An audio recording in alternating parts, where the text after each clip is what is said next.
Humans inherently strive for completion. We crave finality, well, in just about always a one. We push ourselves to check more things off of our to-do list, no matter how big or small they may seem. In a way, life is a bit of a game. Let alone competing against one another, we also compete against some alternate version of ourselves who doesn't reach that next checkpoint, whether it's getting groceries or planning an outing with friends or finishing up a project at work or school. Of course, the stakes can get higher, but the same idea still applies. We usually feel pretty bad when we don't complete the things that we intended. For the things that we really want and have the means to go after, we start to devote ourselves towards them, and it's pretty hard not to see them through. That being said, the more we have to push ourselves towards a goal, the less we care about things like making sure the ends justify the means. Maybe someone else will find it silly or annoying that I would spend hundreds of hours playing a video game, but that means almost nothing to me if I get to say that I actually saw this thing through. Lines begin to blur. Questions begin to become unwarranted, unanswered, unnoticed. We keep pushing and pushing and pushing ourselves towards this goal, and then the job gets done. We finally reach the finish line. But at what cost? Let's talk about Braid. It goes without saying that this video essay will contain massive spoilers for the video game Braid. If you haven't played it yet, maybe go do that first and then come back over here. When Braid was first released in 2008, it was instantly hailed as one of the greatest video games of the 2000s and arguably one of the best platformers of all time. Likely one of the main factors contributing to the game's massive success was that it offered a unique complication to the typical puzzle platformer and the introduction of a time manipulation ability. While the way in which time is manipulated varies between levels, the general mechanic allows players to traverse otherwise hostile environments, solve a myriad of peculiar puzzles, and, quite literally, cheat death. You literally can't die. Well, not permanently anyways. Before you're introduced to any of the game's mechanics, you're first introduced to the story. Whether you pick up on that or not is a bit of a wild card. In the first frame of the game, the player is met with the sight of a blazing hellscape that resembles a burning city. You enter from the shadows, controlling an on-screen character, a stout little white guy in flowing business attire, whose name is revealed to be Tim. As Tim, you enter a mostly empty house with darkened rooms and an inaccessible attic. The one well-lit area reveals a room of clouds that houses a row of story-filled books and a door to what is ultimately the first level of the game. We'll go into a bit more depth on the story behind those books a little bit later in this essay. On the surface level, you make your way through Braid in pretty typical video game fashion. You enter a level, you solve its puzzles, and you complete it. As you complete each world and the levels within it, you gain access to different rooms in the house, and subsequently more worlds. While the difficulty in the puzzles ramps up between worlds, the aspect of time that you can manipulate also changes. In Worlds 2 and 3, you're only able to reverse time, but in World 4, the flow of time then becomes dependent upon the player's direction of lateral movement, either left or right. In World 5, you get a shadow doppelganger that's able to assist in completing otherwise impossible puzzles. And in World 6, you get a ring that warps the flow of time around it. In every single one of these situations, time is a mechanic that the player specifically has to manipulate in order to progress through the game. You have to manually adjust time in order to advance through and ultimately complete the game. You, the player, have to make the decision to change time to complete the game. Keep that in mind. So, time, huh? Wait, that almost sounds like... Oh, I see. Let's circle back to Tim. Through the green books in each world, we learn a bit more about his backstory, specifically his falling out with the seeming love interest known only as the princess. As it turns out, this monster-stomping, mimic-murdering puzzle master might actually just be a heartbroken guy trying to make up for past mistakes he made in his relationship. Tim's emotions of regret, secrecy, feeling like he needs to hide parts of himself or atone for past mistakes, these are all very human emotions, particularly negative ones. If Tim were a real person, most of us would probably feel a bit bad for him at the beginning of the story, before we knew any better. So, where does that get us? A concept that was brought up in class that seems particularly pertinent to this discussion is the idea of representational analysis. My interpretation of this term is, as the name would imply, representational analysis allows us to understand how and why the player becomes attached to a specific character and how that attachment can be explained through both the in-game and real-world actions of the player. In layman's terms, it's a discussion on how the character represents us as players and how we as players represent the character. This makes a bit more sense when you think about it from the lens of identification. In most games, or media in general, it's a lot easier for the average person to identify with a character rather than as a character.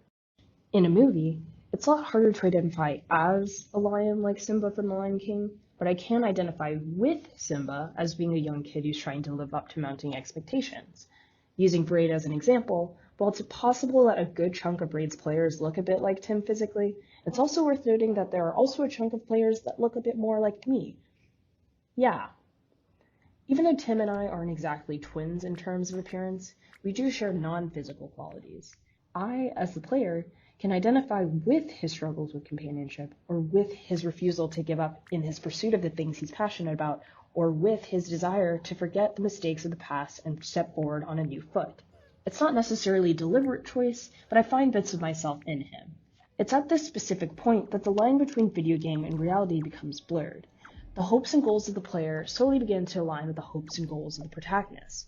Whether it be because we identify with Tim and want him to succeed in his quest of winning back the princess, or because we just really want to get through all the puzzles and complete the game, or another reason altogether, both the player and Tim by proxy start to simultaneously focus their attention on reaching the end, whatever that end may be. Tim embodies the desires of the player, a vessel towards their fulfillment in a number of ways. We control him to accomplish our own player-specific goals, while simultaneously acknowledging his own narrative-specific goals. I guess to sum it up, appearances aren't everything, and there's definitely more to this game than just platformer puzzles. Great. That being said, you want to know someone that Tim really looks like? Oh yeah, I'm pretty sure that's... Oh. Oh no. Braid's ending leaves the door open for lots of different avenues of interpretation. After completing Worlds 2 through 6 in their entirety, and I mean entirety, every level, every puzzle, everything, you finally gain access to World 1 in the attic. The final level of this world, ominously titled Braid, ends with a sequence that looks a little something like this.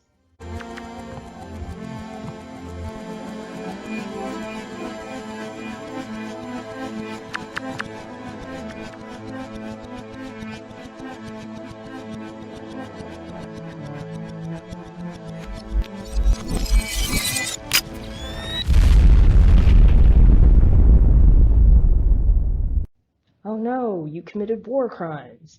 The most agreed upon interpretation of the normal ending of this game is that the princess is just an anthropomorphization of Tim's desires as a goal-driven scientist, and meeting up with her at the end is the equivalent of the researchers at the Manhattan Project completing and releasing the atomic bomb. I'm not going to go into the specifics of this theory, both because it's messy and also not entirely pertinent to the main point of this essay, but I'll put something here for you to pause and read for more context on that. Anyways, what the heck, Tim? We spent all this time sympathizing with him and feeling parts of ourselves represented through him, guiding him through hour-long puzzles, and then at the end of the game, he totally pulls the rug out from under our feet. It's all Tim's fault, right? Or maybe it was the game itself. The game was the one that tricked us. Experiencing this betrayal from the perspective of the player, I felt that there were some aspects of myself, particularly negative, that I ended up projecting onto Tim. I didn't want to be the one that was responsible for the consequences of the ending, even if I was the one controlling Tim all the way through the game. I mean, I wouldn't drop the atom bomb, would I? Maybe Tim was doomed from the start, before the player even got a chance to influence his decisions. After all, if the numbering of the worlds holds any temporal significance, the events of World 1 would have happened before anything else in the game. The bomb's already been dropped, and all we can do is delusionally parade through the fallout, seeking some arbitrary completion award. That's a whole other can of worms. But the main idea here is that, in a way, the events of the ending are just as much our cross to bear as they are Tim's. We made a choice to change time, for better or for worse. The excuse of, I didn't see any of the signs, doesn't really cut it when the consequences of your actions are this severe. So what? Why does any of this matter? Braid appeals to the player's, a human's, innate desire to chase completion. An innate desire to finish every level and every puzzle until you reach the very end. You can't actually access World 1 until you complete every single other puzzle prior to that point in the game. That's like a lot of puzzles. In a way, the game tricks us by hiding so many of the signs of the ending in plain sight. But in another way, we as the player betray ourselves. Like I said at the very beginning of this essay, humans inherently strive for completion. We throw ourselves into puzzle after puzzle because it feels like the right thing to do. It feels like we should complete the game. That would be something to celebrate, right? So then why does finishing this thing feel so wrong? Why do we devote ourselves so wholly to seeing something to completion, only to then regret or hide or feel disgusted by our own actions by the end of it? We deceive ourselves into thinking that the end goal is the priority without taking into account the consequences of everything we do leading up to that point. Braid's creator, Jonathan Blow, even says himself that Braid is about the journey, not the destination. Well, newsflash, the journey was telling you to stop. The journey was telling you to rethink your decisions. The journey was telling you to slow down and take your time. But you didn't. Tim didn't. And now, even after all those hours of work, you're led back to the same burning hellscape that you met at the beginning of the game. There's a way to map this idea onto a social context that we can understand in our day-to-day lives. Outside of the magic bubble of video games, there are real-life situations that us players and just people in general encounter where desires for completion and getting to some sort of finish line may actively impact how successful we are in effectively reaching that finish line. Interpersonal relationships, projects at work or school, political movements, there's a lot more nuance to these issues than simply creating a goal and making sure that we reach it. When we make the decision to interact with other human beings, we also make a decision to be in a position to do more harm than good without even thinking about it. Sometimes we do choose to holster our weapons, think over the facts, and consider alternatives to what may seem like the most straightforward path. But other times, we do things like that. At the end of the day, we aren't all researchers at the Manhattan Project, and we aren't all Tim either. Those stories have already been told, and Braid just offers us a chance to simulate the experience of completing such a monumental task. It's just worth asking sometimes, what if you could learn from mistakes but undo the consequences? Then what would you be? Would you be any better of a person? Or would you just be better at knowing when to stop?